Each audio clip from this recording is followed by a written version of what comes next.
Municipal కార్యాలయంలో municipal chairpersons బొడ్డు తులసి మంగతాయారి అధ్యక్షతన సోమవారం అత్యవసర సమావేశాన్ని ఏర్పాటు చేశారు.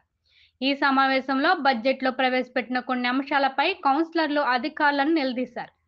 వాటిలో వీధి లైట్లు, మంచినీటిని అందించే బోర్ల మరమ్మత్తు, శానిటేషన్ పనుల నిమిత్తం మున్సిపల్ అధికారులపై కౌన్సిలర్లు ఆగ్రహం వ్యక్తం చేశారు.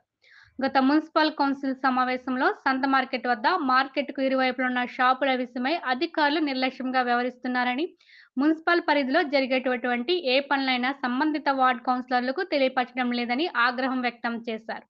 అదేవిధంగా మార్చి 8వ తేదీన మున్సిపల్ కార్యాలయంలో నిర్వహించిన మహిళా దినోత్సవ వేడుకల్లో మహిళా కౌన్సిలర్లకు ఆహ్వానం చెప్పకపోవడంతో సంబంధిత అధికారులపై చర్యలు తీసుకోవాలని కౌన్సిలర్లు కమిషనర్ను నిలదీశారు. వర్క్ ఫ్రం హోమ్ నమోదుపై తమకు వివరణ ఇవ్వాలని కౌన్సిలర్లు కోరారు.